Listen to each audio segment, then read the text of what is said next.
مسا على الناس النشيطة الكويسة، يا مساء الورد والفل والياسمين، مساء التفاؤل والأمل، مساء الرضا على عيونكم، مساء كل حاجة حلوة في الدنيا، أو صباح الخير بقى كده حبيبة قلبي لو بتشوف الفيديو ده بتاعي ده الصبح.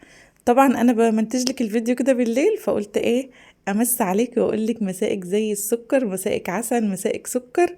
يا رب كده دايما كل أيامك خير وبركة وستر من ربنا.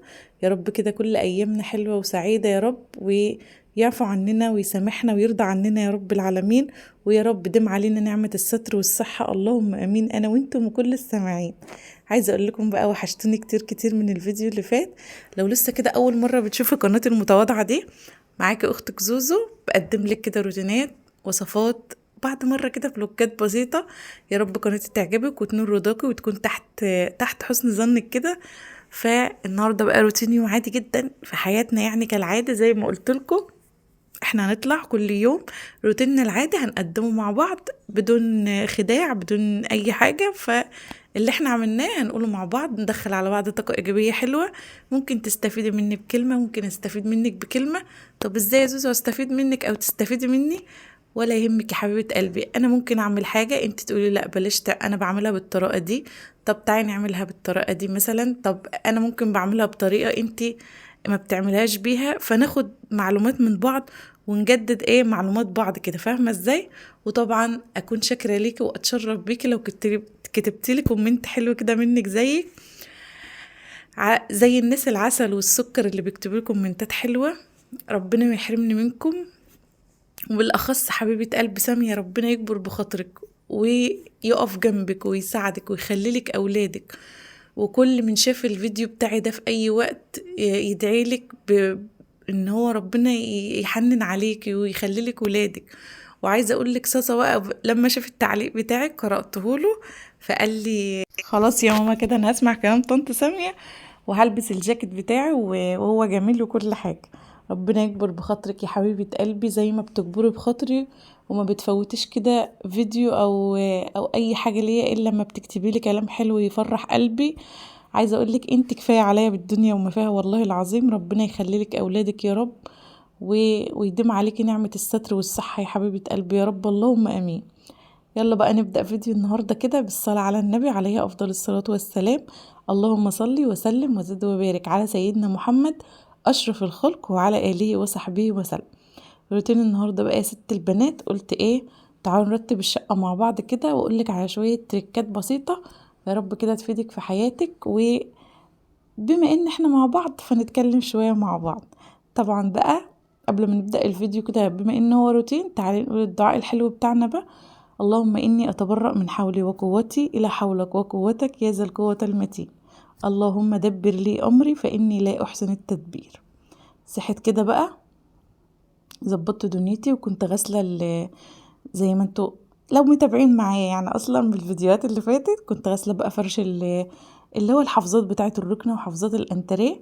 مسكتها كده غسلتها بشويه كلور بقى زي ما انتوا عارفين، ما شاء الله يعني الميكروب كان منتشر قوي في الشقه، فقلت انضف الدنيا بقى كده والحمد لله والشكر لله على كل ما جايب ربنا حلوه، وكل عطايا ربنا خير، ايا كان تعب ايا كان حاجه في الدنيا ربنا دايما بيقدر لنا الخير وبيكتب لنا كل حاجه حلوه، الحمد لله. ولازم نرضى. عايزه اقولك لو انت اقل حد او انت آه يعني ما عندكيش حاجه، لو انت حياتك بسيطه بس عندك رضا، ده عندك بالدنيا وما فيها، ده عندك حياتك.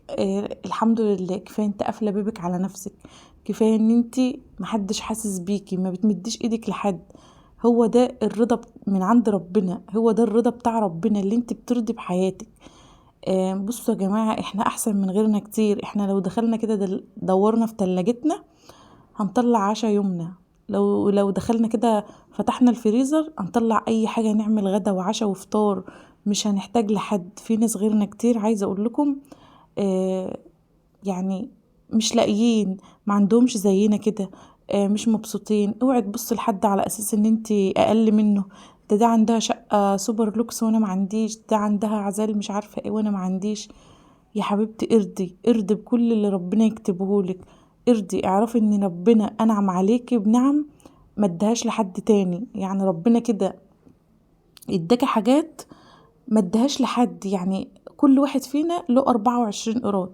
احنا اخدين ال24 قيراط بتوعنا دول، سواء في أولاد، سواء في صحة، سواء في مال، سواء في جمال، سواء في فلوس.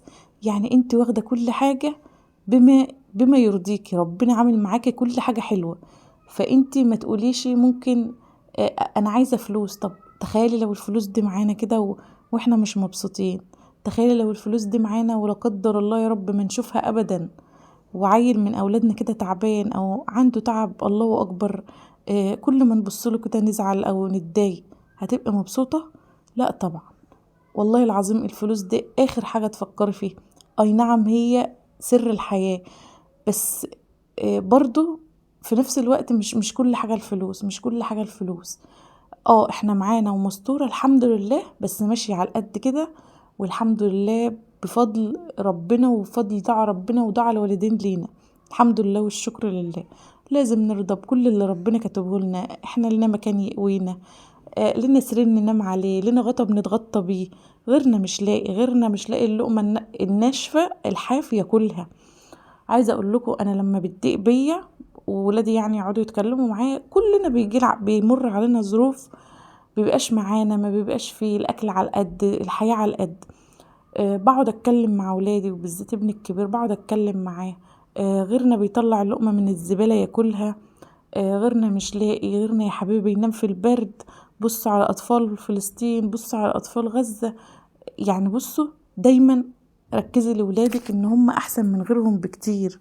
دايما ركزي لهم ان هم مش كل حاجة اللبس، مش كل حاجة لما اشوف حد اقول انا عايزة ابقى زيه، انا عايزة ابقى، انا عندي ده شقتنا مش حلوة، ده لا. دايما احنا الحمد لله، احنا في نعمة، احنا في ستر، احنا في صحة، احنا في خير من عند ربنا. كنت نفسي الحمد لله والشكر لله، وكلنا نفسنا يبقى لنا مكان حلو، مكان بتاعنا. عايزه اقول لكم بيتقال لي كلام كتير قوي وكومنتات كتير على الشقه بتاعتي، بس الحمد لله انا راضيه. انا راضيه بعيشتي وانا راضيه بحياتي والحمد لله. مش محتاجه حد بقى يجي يمغمص عليا حياتي ويجي يقول لي كلمه مثلا ايه الشقه اللي انت قاعده فيها دي، ايه مش عارفه ايه ده، مش عارفه ريحتها ايه ده. يا جماعه كل واحد عايش على قده، كل واحد عايش في حياته، كل واحد، محدش عالم بظروف حد. هو انا لو عايشه في قصر يعني ايه اللي هيحصل؟ مش هعيش وانام واكل واشرب واتبسط؟ هي الحياه واحد، بس الرضا. الفرق في الرضا، في الفرق ان انا راضيه وفي فرق غيرنا مش راضي. خلاص كده. طبعا بقى رتبت الشقه معاكم وقلت اتكلم معاكم كلمتين كده محشورين في زوري، يعني لاني بسمع كلام من ناس، فالله المستعان. كلنا بيبقى نفسنا نبقى عندنا حاجات حلوة، وكلنا نفسنا نعيش عيشة حلوة. بس الحمد لله احنا بالفعل عايشين عيشة حلوة. احنا بالفعل لما بنرضى باللي ربنا كاتبه لنا بنبقى عايشين عيشة حلوة. لما تدخلي كده شقتك وتقفلي على نفسك بولادك، بجوزك، او لا قدر الله يعني بولادك مثلا، ومبسوطة ومرتاحة واخدة ولادك في حضنك، دي بالدنيا وما فيها. خلاص كده. تعالوا بقى بطلنا رغي كده ونقول احنا عملنا ايه مع بعض. رتبت الشقة بقى كده وولعت عود بخور حلو. وعايزة اقول لكم بقى ما روقتش الاوض ليه، علشان اصلا احنا في عز ذلك التلج دلوقتي. انا ايام ما بروقش الاوض خالص. انا بدخل انفض السراير، اشيل البطانية بس كده، انفض السراير واعدل الدفايات وبس يا اختي. امسك الفرشة افرشها تاني واسيبها تتدفى لغاية تاني يوم المغرب. اوعي تفكر ان انا كل يوم بطبق البطاطين، لا، ده يعني اللي هو ايه، يومين في الاسبوع كده حلاوة روح بس مش اكتر. انما في الايام دي صراحة يعني عشان ما اكذبش عليكم، لا انا بمسك البطاطين كده افردها على السرير وانضفها حلو، وانفض مكانها مكان الولاد، وبعدين ايه افرش البطاطين على السرير واقفل الاوض وانزل الستاير وتنيتي خارجة على طول، ما بعملش اي حاجة. خلاص كده. الحمد لله والشكر لله. طبعا كنت واخده بقى، اخده الزبالات دي غسلاها اعزكم الله. جبت اكياس نضيفه كده بلاستيك وفرشتها فيها برضو بتاعه الصاله وبتاعه الانتريه، وكمان حط دوت كده في المطبخ. عايزه اقول لكم بقى اليوم ده ايه، احنا بقالنا يومين بناكل فراخ من اللي احنا كنا عاملينها. فقلت اعمل ايه بقى يا بنتي يا زوزو، رحت جايبه بطاطستين كده مقطعاهم شيبسي رقيق، شرايح رقيقه خالص خالص. والله العظيم الطريقه دي تحفه تحفه تحفه. ورحت جايبه حبه ملح صغننين قوي. طبعا البطاطس بقى مرمله وزي العسل زيكم كده. مسكتها كده قطعتها شرايح صغننه خالص رقيقه يعني شيبسي، وعملت شويه كشري بالعدس.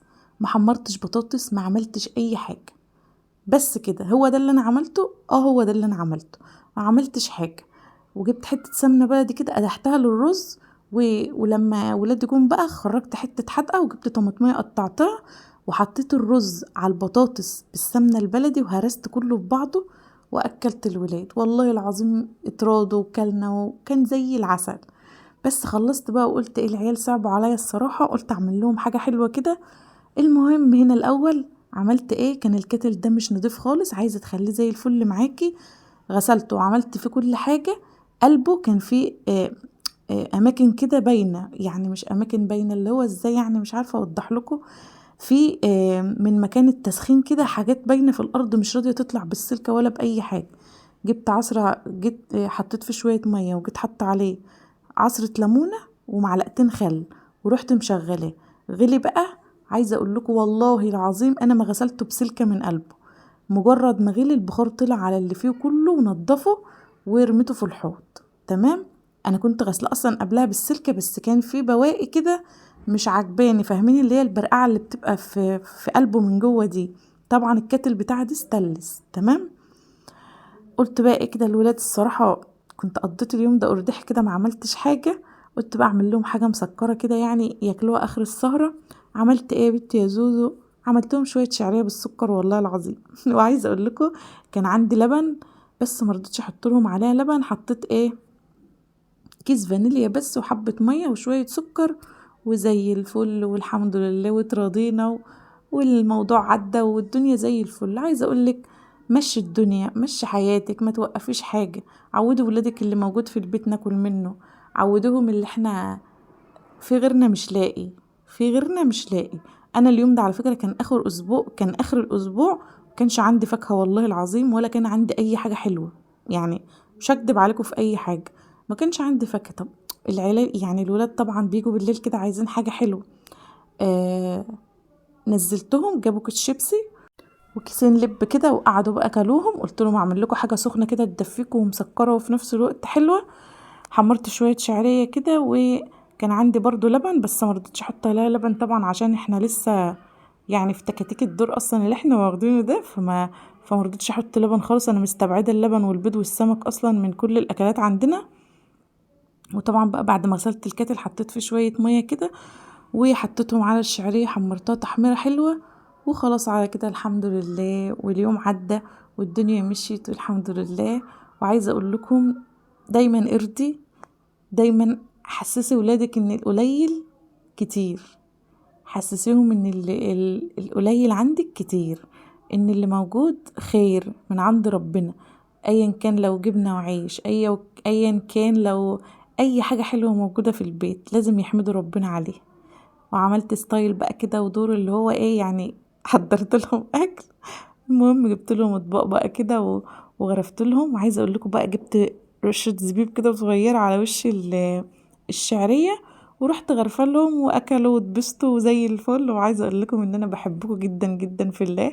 عارفه ان فيديوهاتي بسيطه وخفيفه كده بس ان شاء الله احاول اطور لكم فيها. وعايزه اقول لكم ان انا بحبكم جدا جدا في الله. يا رب فيديوهاتي تعجبكم، يا رب اكون بقدر كده اقول لكم معلومات خفيفة صغيرة كده تفيدكم. بحبكم جدا في الله. عايزة اقول لكم يا رب تكون السنة دي سنة خير وامن وسلام وسعادة عليكم جميعا وعلى أمة سيدنا محمد وعليا وعلى ولادي وعلى جوزي يا رب العالمين. وحقق بيكم ان شاء الله كل اللي بنتمناه. عايزة اقول لكم ان انا بحبكم جدا واستنوني بفيديوهات كتير هتعجبكم ان شاء الله. ومن الفيديو ده للفيديو اللي جاي هتوحشين كتير كتير. روتين النهارده كان روتين بسيط وخفيف بس حبيت اتكلم معاكم شويه. عايزه اقول لكم بقى استنوني في فيديوهات تانية كتير. استودعكم الله واسيبكم في رعايه الله وحفظه. مع السلامه.